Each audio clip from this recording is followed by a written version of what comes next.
Welcome to Week 1 of the NFL playoffs. We're going to break down the Cincinnati Bengals against the Houston Texans, as well as the Atlanta Falcons against the New York Giants. Let's start off with the Cincinnati Bengals against the Houston Texans, where the Texans right now are between a 3.5 to 4.0 favorite.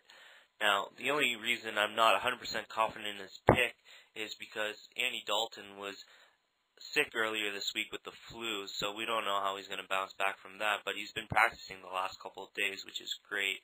Now, if we look over this season, the Bengals are giving up only 20 points while scoring 21.5, and on the road, they're scoring 23.5 while giving up 21.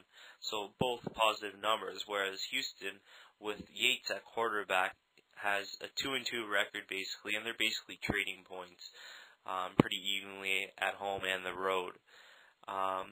If we look at the last game between them, where Yates did start for the Texans, Foster only got 2.7 yards a carry, which is not that great for him, especially with the fact that they're dealing with their third-string quarterback that does have a dislocated left shoulder and will be playing injured.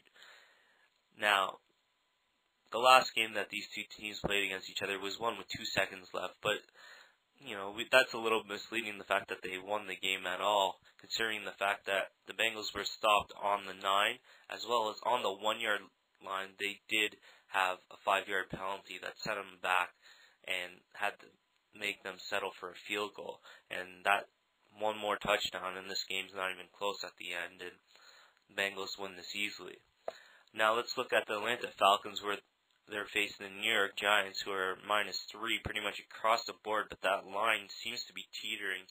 It may even sneak to a -3.5 sometime tomorrow afternoon or even early Sunday morning.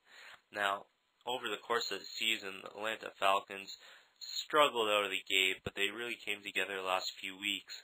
Now, they're averaging 25 points a game in the season and only giving up about 22, so positive numbers there.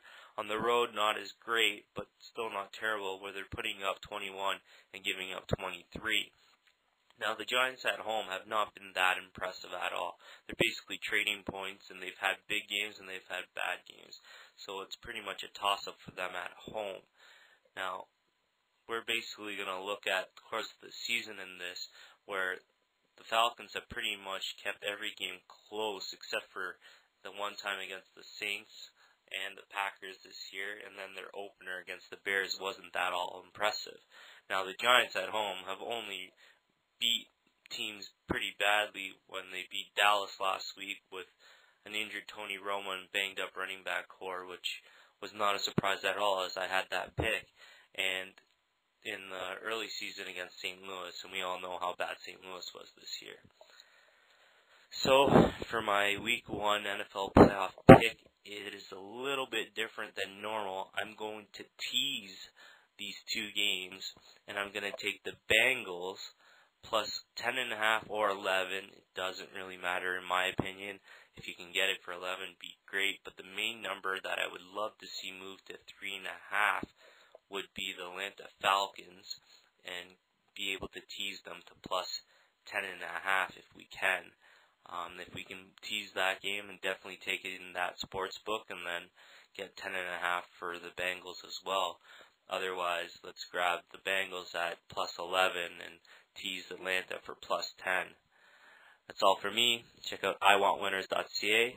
Good luck, good betting, and good luck in the new year.